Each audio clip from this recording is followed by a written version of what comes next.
부장이 떠먹여주는 뉴스 부먹뉴스. 안녕하세요 시청자 여러분, 뉴시스 건설부동산 부장 김종민입니다. 오늘은 많은 분들이 궁금해하실 건설사 시공능력 평가에 대해서 살펴보려고 합니다. 홍세희 기자님을 모시고 함께 이야기 나눠보겠습니다. 네, 안녕하세요. 홍세희입니다. 오늘 중요한 주제에 대해서 말씀드릴 수 있게 돼서 기쁩니다. 네, 우선 건설사 시공능력 평가에 대해서 간단히 설명해 주세요. 혹시 도급 순위, 도급액이라는 말을 들어보실 수도 있는데요. 과거에는 시공능력 평가 순위를 도급 순위, 시공능력 평가액을 도급액이라고 표현하기도 했습니다. 현재는 시공능력 평가라는 용어를 사용합니다. 시공능력 평가는 쉽게 말해서 건설사가 건물을 안전하고 튼튼하게 지을 수 있는지를 평가하는 제도입니다. 우리나라에서는 국토교통부가 매년 이를 평가해서 발표하고 있습니다.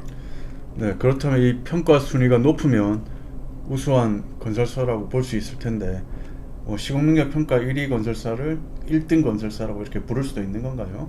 그 시공능력 평가 순위가 높다고 해서 모든 면에서 좋은 건설사라고 단정하기는 좀 어려울 것 같습니다. 하지만 적어도 재무적으로 건전하고 일정 규모 이상의 공사를 성공적으로 수행할 수 있는 능력이 있다는 것을 의미합니다. 이 평가 점수는 결국 해당 건설사가 맡은 공사를 얼마나 책임감 있게 그리고 안전하게 완수할 수 있는지를 가늠하는 중요한 지표입니다. 그렇군요. 그러면 이 평가 결과는 어떤 식으로 활용되는 건가요? 예를 들어서 정부나 기업들이 이 평가를 어떤 방식으로 참고를 하는지요? 네, 정부에서는 우선 대규모 공공 프로젝트를 발주할 때 시공능력 평가를 중요한 기준으로 삼습니다. 예를 들어 대형 교량이나 터널, 공항과 같은 프로젝트는 시공능력 평가가 높은 건설사만 참여할 수 있도록 제한을 두기도 합니다.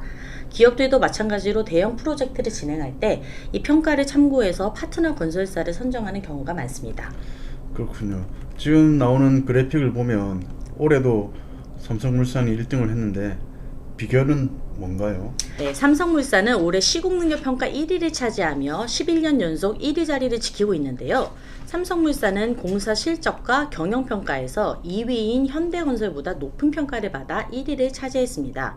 삼성물산은 특히 경영평가액에서 현대건설보다 3배가 높은 19조 7,311억 원을 기록했는데요.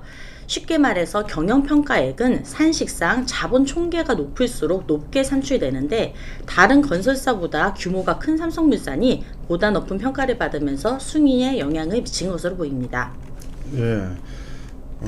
자료화면 보니까 10위권 밖은 좀 더 다툼이 치열한데 HDC 현대산업개발이 10위, 한화가 11위, 호반이 12위 순인데 어떤가요? 한번 더 설명을 해주시죠. 네.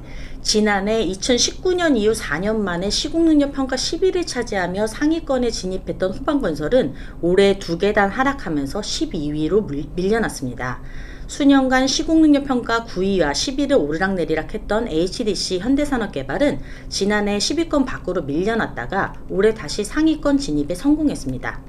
한때 10위권에 있었던 하나건설은 상위권 재진입을 노리고 있지만 올해도 11위에 그치며 10위권 진입에는 실패했습니다. 하나건설 아쉽겠습니다. 예전에 두산중공업이죠. 두산 에너빌리티가 10위권 14위를 기록하면서 눈에 띄게 상승했습니다. 네, 두산 에너빌리티는 지난해 42위에서 올해는 28계단이나 오른 14위를 기록했는데요.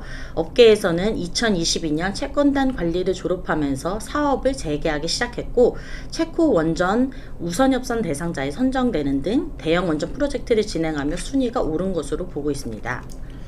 네, 그런데 이 평가가 부정확하다거나 잘못된 평가가 나올 가능성은 없나요? 건설사들이 불만을 가질 수도 있을 텐데 우리가 저 건설사보다 우리가 훨씬 나은데 왜 우리가 순위가 낮지? 이런 불만들이 있을 텐데 이런 문제 있다면 어떻게 해결할 수가 있나요? 네, 평가 자체는 여러 가지 지표를 종합적으로 고려하기 때문에 상당히 신뢰할 만합니다. 다만 평가 항목 중에 일부는 정량적인 평가에 의존하기 때문에 한계가 있을 수도 있습니다. 예를 들어 기술력이나 안전관리 능력은 서류상으로는 완벽해 보여도 실제 현장에서 어떻게 발휘될지는 또 다른 문제일 수 있기 때문입니다. 인데요. 국토교통부도 건설 현장의 안전관리 그리고 ESG 경영 등을 반영하고 경영평가의 비중이 좀 과도하다는 의견 등이 있어서 지난해 건설산업기본법 시행규칙을 개정하기도 했습니다.